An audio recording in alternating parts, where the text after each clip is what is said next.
Guys नमस्कार, welcome to my channel. बहुत बहुत स्वागत है आप लोगों का हमारे चैनल एजुकेशनल एकेडमी पे। ठीक है, तो आज का हमारा सेशन है यूजीसी नेट के लिए, जो कि मैं अभी तक 6 कहानियों को पढ़ा चुकी हूँ। ठीक है, आज हमारा 7वां और 8वां कहानी में आज पढ़ाऊंगी। ठीक है, 7वें नंबर की और 8वें नंबर की। तो 7वें नंबर पे है कानों में कंगना और 8वें नंबर पे है हमारी क्या उसने कहा था। मोस्ट इम्पोर्टेंट दोनों कहानियां हैं। ये है राजा का रमण प्रसाद सिंह की कहानी है। ठीक है, और उसने कहा था किसकी है, तो चंद्र शर्मा गुलेरी की है। मोस्ट इम्पोर्टेंट है दोनों कहानियां। ठीक है, तो दोनों ही अच्छे से पढ़ना और क्लास को लास्ट तक जरूर देखना। ठीक है, ऐसे ही क्रम से वीडियो देखने के लिए चैनल को सब्सक्राइब जरूर करिए। ठीक है, क्योंकि यहाँ पर मैं पूरा कंटेंट पढ़ा रही हूँ। यहाँ पर यूनिट 1 का कंटेंट आप लोगों को स्पेशल क्लास यूजीसी नेट वाली जो क्लास है हमारी, वहां पे आपको यूनिट 1 का मिल जाएगा। ठीक है, तो यहाँ पर देखिए कानों में कंगना, राजा राधिका रमण प्रसाद सिंह की ये कहानी है। इसकी पृष्ठभूमि देखते हैं। पृष्ठभूमि इंदु पत्रिका में 1913 ईस्वी में ये प्रकाशित हुई थी। कहानी का नायक क्या था, नरेंद्र था। ठीक है, इसकी कानों में कंगना कहानी का नायक नरेंद्र अपनी आप बीती लिख रहा है। अपनी आप बीती मतलब उसके ऊपर जो भी बीता है वही ये कहानी में लिखता है। आत्मकथानक ये कहानी है, मतलब अपनी ही आत्मकथा को लिखा गया है। यहाँ पर नेक्स्ट पॉइंट पे देखेंगे, इसके कथा सार को देख लेते हैं। ठीक है, इसके कथा सार में देखेंगे तो यहाँ पर देखिए केंद्रीय पात्र कथावाचक नरेंद्र का किरण से प्रेम, विवाह और फिर किन्नरी के सौंदर्य से वशीभूत हो प्रेम विमुख हो जाने और अंत में किरण के प्राण त्याग के समय वास्तविकता के एहसास होने की कहानी है। मतलब कि ये इसका किससे प्रेम हो जाता है, नरेंद्र को किरण से प्रेम, विवाह और फिर किन्नर से, इसको बाद में एक किन्नर से क्या हो जाता है, प्यार हो जाता है।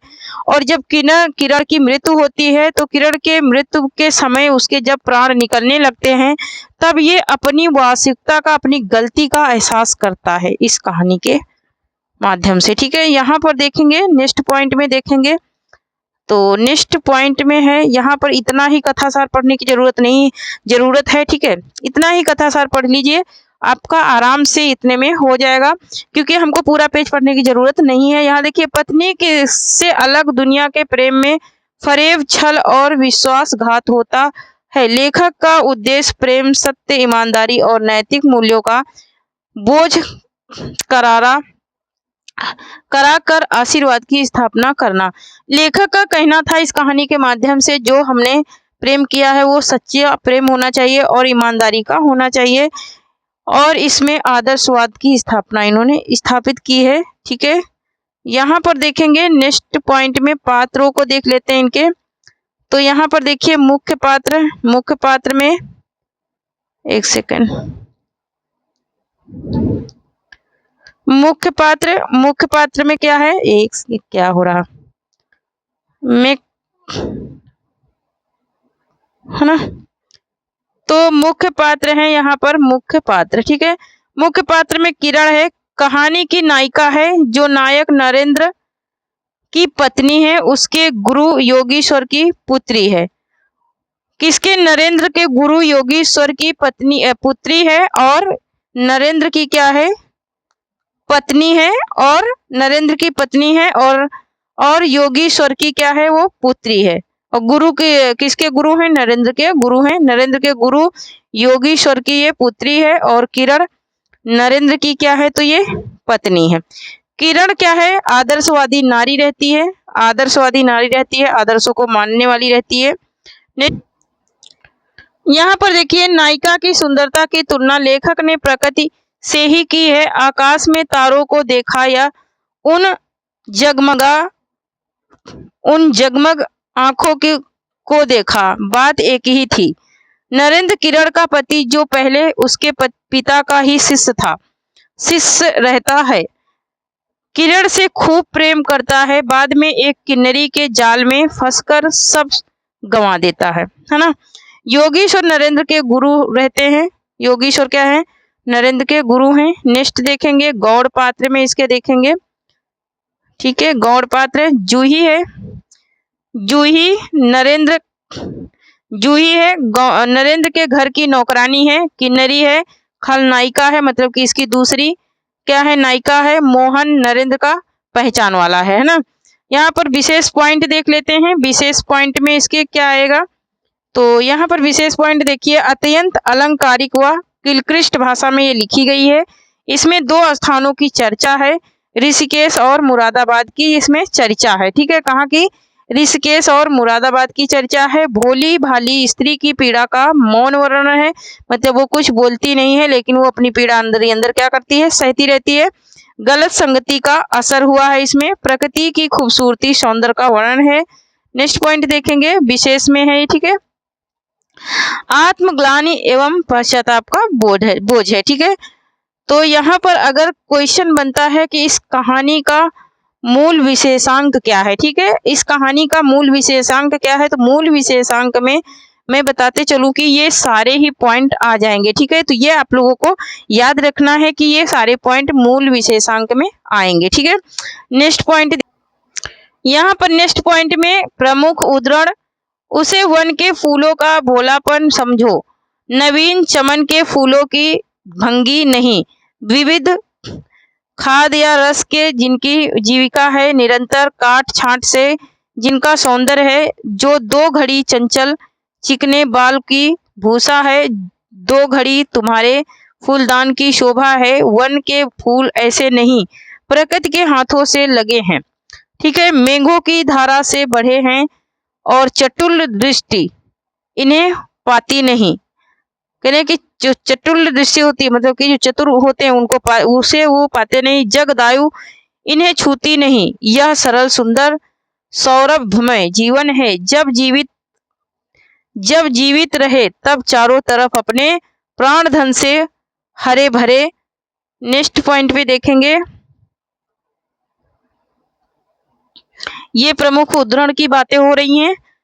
जब तक समय आया तब तक अपनी माँ को गोद में झाड़ पड़े, सुनहरी किरणें सुदूर पर्वत की चूड़ा से देख रही थी। वह पतली किरण अपनी मृत्यु साया से इस शून्य निविड़ कनन में क्या ढूंढ रही थी, कौन कहे किसे एकटक देखती थी, कौन जाने अपनी लीला भूमि को स्नेह करना चाहती थी या हमारे बाद वहां क्या हो रहा है इसे जोहती थी, मतलब वो ढूंढती थी। मैं क्या बता सकूं, मतलब लेखक कह रहे कि ये मैं कुछ क्या बता सकूं। ठीक है, यहाँ पर नेक्स्ट पॉइंट पे देखेंगे हम लोग। नेक्स्ट पॉइंट पे इसके किसमें, विशेष उद्धरण में है ना। विशेष उद्धरण में क्या बातें हुई हैं, तो यहाँ पर देखिए, हम दूर से तारों के सुंदर शून्य और झिकमिक को बार बार देखते हैं, लेकिन वह स्पंद निश्चेष्ट ज्योति सचमुच भावहीन है, या आप अपनी अंतर लहरी से मस्त हैं, इसे जानना आसान नहीं। हमारी ऐसी आंखें वहां की उनके सहारे उस निगूढ़ अंतर में डूबकर थाह लें। ठीक है, नेक्स्ट पॉइंट देखेंगे। इसके नेक्स्ट पॉइंट में है कि गोपियों को कभी स्वप्न में भी नहीं झलका था कि बांस की बांसुरी में घूंघट खोलकर नचा देने वाली शक्ति भरी है। समय ने सब कुछ पलट दिया। अब ऐसे वन नहीं जहां कृष्ण गोली से उतरकर 2 घड़ी बंसी की टेर दे, ऐसे कुटीर मतलब कि वन, ऐसे वन जिनके लिए क्या है, करें कि ऐसे कुटीर जहां जिनके दर्शन से रामचंद्र का भी अंतर संपन्न हो, या ऐसे मुनीस नहीं जो धर्मधुंधर धर्मराज को भी धर्म में शिक्षा दे। यदि 1-2 भूले भटके हो भी तभी भी तक उन पर दुनिया का पर्दा नहीं उठा, जगमगाया कि माया नहीं लगी। लेकिन वे कब तक बचे रहेंगे, लोग अपने यहाँ अलौकिक बातें जब तक होने देंगे। भाव सागर की जल तरंगों पर स्थिर होना कब संभव है। कंकड़ी जल में जाकर कोई अस्थाई विवर नहीं फोड़ सकती। क्षण भर जल का समतल भले ही उलट पुलट हो, लेकिन इधर उधर से जल तरंग दौड़कर उस छिद्र का नाम निशान भी नहीं रहने देती जगत। नेक्स्ट पॉइंट देखेंगे।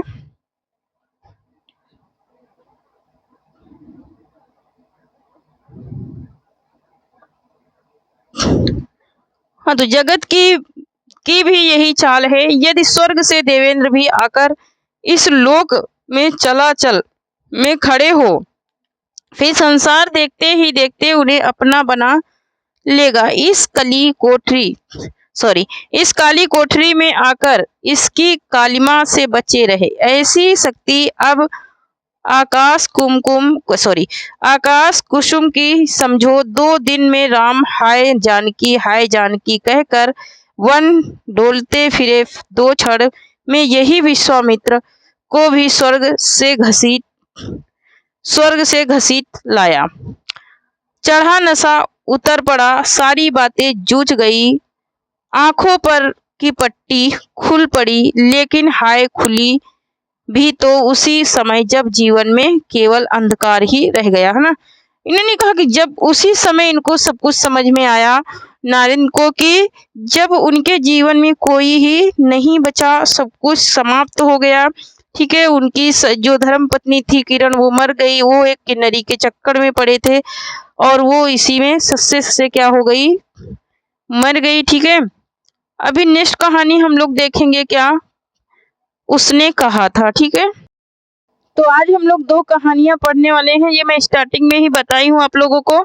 तो एक तो हमारी कंप्लीट हो गई है कानों में कंगना। ठीक है, कानों में कंगना किसकी कहानी है? राधिका रमण प्रसाद सिंह की कहानी है। उसने कहा था किसकी कहानी है? तो उसने कहा था ये चंद्र शर्मा गुलेरी की कहानी है। मोस्ट इंपोर्टेंट है ये कहानी। ठीक है, यहाँ देखिए, यह कहानी सर्वप्रथम 1915 ईस्वी में सरस्वती पत्रिका में प्रकाशित हुई थी। यहाँ पर इसके कथासार को देख लेते हैं। ठीक है, किसको? कथासार को देख लेते हैं। तो यहाँ पर देखिए इसके कथासार में क्या है। इस कहानी में लेखक ने इसके केंद्रीय चरित्र लहना सिंह के माध्यम से प्रेम, कर्तव्य तथा आत्म बलिदान के पारस्परिक संघर्ष का मर्म स्पर्शी चित्रण किया है। इस कहानी में लहना सिंह अपने बचपन की प्रेमिका के कहने पर उसके पति की रक्षा करते करते युद्ध भूमि में अपने प्राणों का बलिदान कर देता है ना।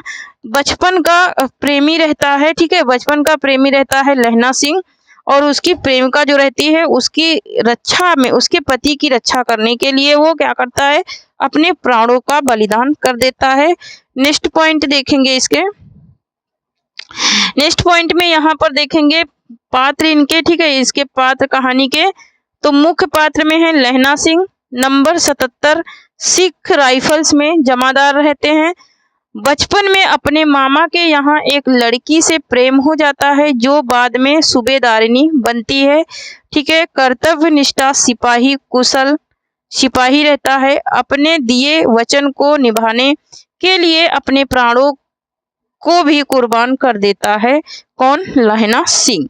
यहाँ पर नेक्स्ट पॉइंट में देखेंगे सूबेदारिनी का। तो सूबेदारिनी सूबेदार हजारा सिंह की पत्नी है। ठीक है, सूबेदार हजारा जो रहता है वो सूबेदारिनी की क्या है? पत्नी है। और इसी की ये सूबेदारिनी की ही रक्षा, इस सूबेदारिनी के कहने पर सूबेदार हजारा की रक्षा करते करते क्या हो जाता है? लहना सिंह अपने प्राणों की आहुति दे देता है। बोधा सिंह की माँ बचपन में अपने मामा के यहाँ लहना सिंह से मिलती है जो उसकी जान बचाता है। लहना सिंह से अपने पति और पुत्र की रक्षा के लिए भिक्षा मांगती है। सूबेदार हजारा सिंह सूबेदारिनी का पति है ना। सूबेदार हजारा सिंह क्या है? सूबेदारिनी का पति है। नेक्स्ट पॉइंट है कि बोधा सिंह का पिता है। सूबेदार कौन है? बोधा सिंह का पिता है। और सूबेदारिनी क्या है? बोधा सिंह की माँ है। मुख्य पात्र लहना सिंह को बहुत चाहता है, वो लहना सिंह से बहुत प्यार करता है। सरकार ने खुश होकर लायलपुर में उसको जमीन दी थी। बोधा सिंह हजारा सिंह और सूबेदारिनी का पुत्र। युद्ध में घायल होने पर लहना सिंह उसे अपने गर्म कपड़े और अपना बिस्तर देता है। यहाँ पर देखेंगे नेक्स्ट पॉइंट। नेक्स्ट पॉइंट में गौड़ पात्र में देखेंगे, गौड़ पात्र में कौन कौन है इसके, ठीक है। तो गौड़ पात्र में है वजीरा सिंह, वजीरा सिंह है, पलटन का विदूषक है, ठीक है, पलटन का विदूषक है, और लपटन साहब हैं 5 वर्ष से लहना सिंह के रेजिमेंट में अफसर। इसको मारकर कोई जर्मन इसका वेश धारण करके आता है, जिसकी पहचान कर लहना सिंह उसे मार देता है, लेकिन वह लहना सिंह को घायल कर देता है, ठीक है। यहाँ पर देखिए महासिंह, श्याम सिंह, ये दोनों क्या रहते हैं, सिपाही रहते हैं। नेक्स्ट पॉइंट देखेंगे, नेक्स्ट पॉइंट में देखते हैं। तो नेक्स्ट पॉइंट में क्या है, नेक्स्ट पॉइंट है कि अतर सिंह सूबेदारनी के मामा हैं। अतर सिंह कौन है, सूबेदारनी के मामा हैं। कीरत सिंह क्या है, तो लहना सिंह के भाई हैं। अब्दुल्ला क्या है, तो लपटन साहब का खान सामा है, और फुल्लू राम डाक बाबू हैं। तुर्की मौलवी है, तुर्की कौन है, मौलवी है। नेक्स्ट पॉइंट देखेंगे, तो यहाँ पर देखेंगे कि इस कहानी में क्या चीजें विशेष हुई हैं। विशेष चीजें देखेंगे, पूर्व दीप्ति शैली फ्लैक बैक का प्रयोग हुआ है, प्रेम के आदर्श स्वरूप का चित्रण हुआ है, त्याग एवं वीरता के आदर्श की कहानी है, प्रथम विश्व युद्ध की पृष्ठभूमि पर लिखी गई ये कहानी है, देश प्रेम पर लिखी गई ये कहानी है, और वचनबद्धता एवं उस हेतु प्राण के समर्पण की कहानी है, ठीक है। इसे हेतु प्राण के समर्पण की कहानी है, सैन्य जीवन एवं युद्ध की विभीषिका का चित्रण है, ठीक है। तो इतनी चीजें बहुत ही इंपॉर्टेंट चीजें हैं, यहाँ पर ये कहानी के मुद्दों से पूछा जा सकता है, ठीक है। तो ये सारे पॉइंट आ जाएंगे कहानी के मुद्दों पर, ठीक है। नेक्स्ट पॉइंट देखेंगे, नेक्स्ट पॉइंट है स्थान। ये कहाँ की कहानी है, स्थान पूछ रहा है, स्थान में देखेंगे हम लोग, ठीक है। स्थान, तो स्थान में क्या है, अमृतसर, एक सेकेंड,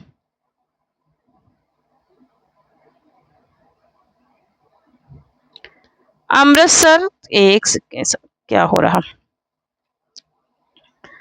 अमृतसर मंगरे सूबेदारनी के घर, माझे लहना के घर, और गुर बाजार लहना के मामा का घर है, ठीक है। कहाँ पर, अमृतसर में सूबेदारनी का घर है, और माझे में क्या है, लहना का घर है, और गुर बाजार में लहना के मामा का घर है, और जगाधरी में जहाँ लपटन साहब शिकार खेलने गए थे, ठीक है। और लायलपुर बर्लिन में जहां सूबेदार को सरकार ने खेत दिया था, ठीक है। नेक्स्ट पॉइंट देखेंगे, मुख्य उद्धरण में देखेंगे, इनके मुख्य उद्धरण ना प्रमुख उद्धरण, यही तो हमको समझना है, ठीक है।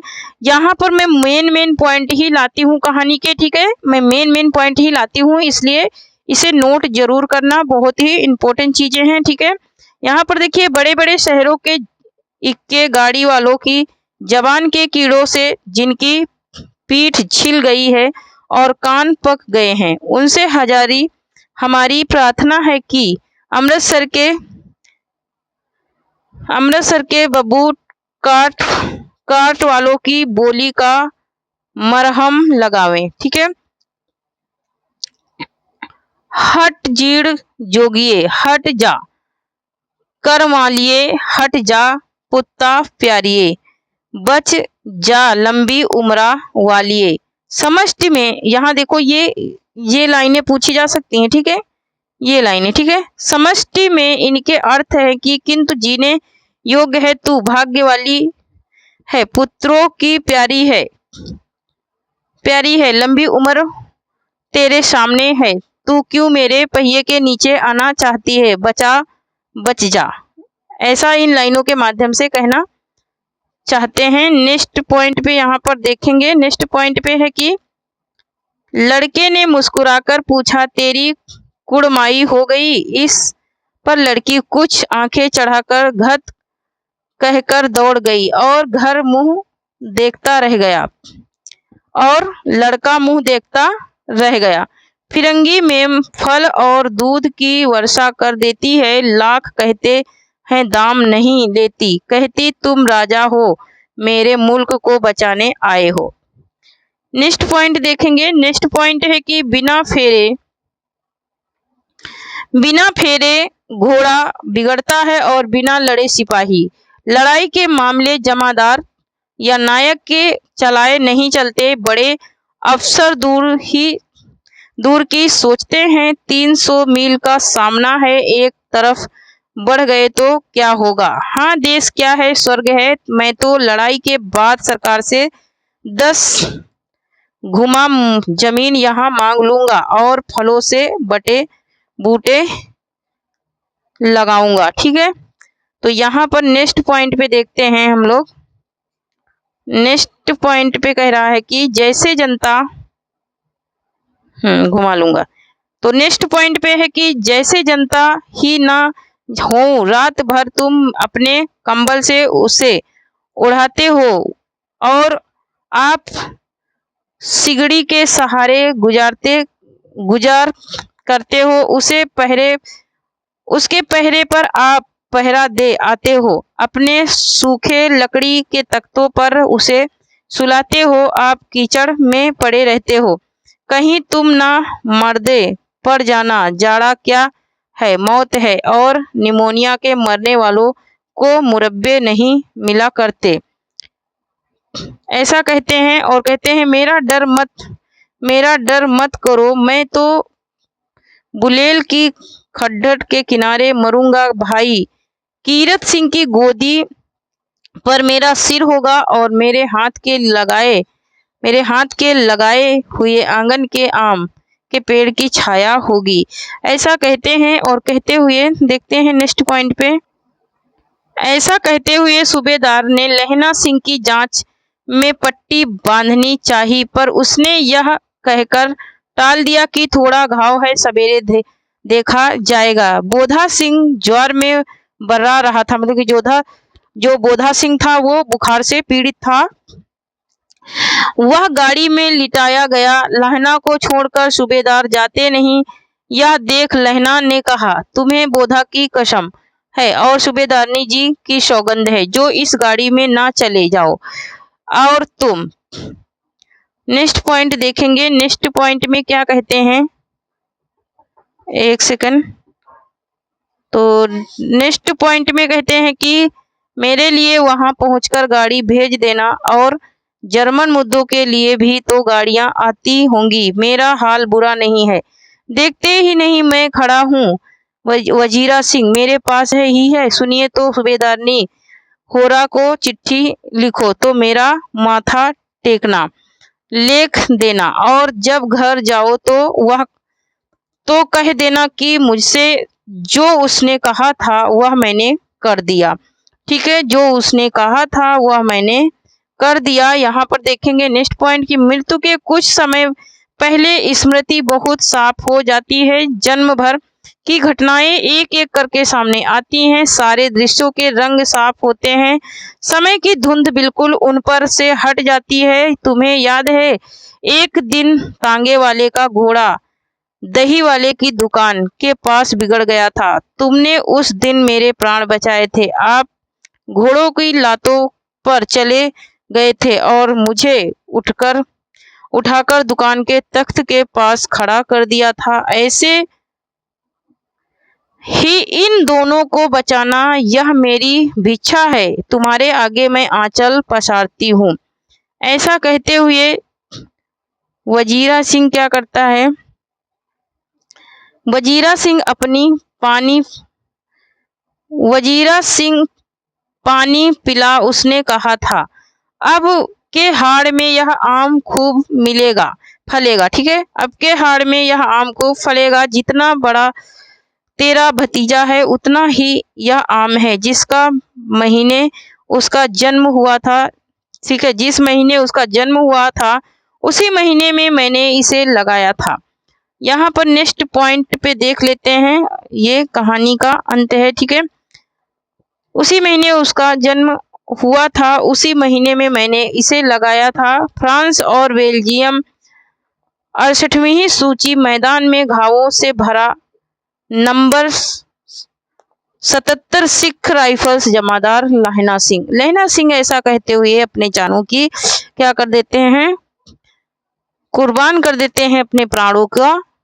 निछावर कर देते हैं और इतना ही कह के वो क्या हो जाते हैं, इस दुनिया से चले जाते हैं। ठीक है, तो ये तो रहा कुछ कहानी के ये पॉइंट जो कि मेन पॉइंट हैं, इसे जरूर नोट करिए। ठीक है, क्योंकि बहुत ही इंपॉर्टेंट पॉइंट है यूजीसी नेट के लिए। ठीक है, तो थैंक यू फ्रेंड्स, आज के लिए इतना ही। तब तक के लिए जय हिंद, जय भारत। आप लोग पढ़ते रहिए, हंसते रहिए, मुस्कुराते रहिए और इसके भी नोट्स बनाते रहिए। ठीक है, थैंक यू, जय हिंद, जय भारत।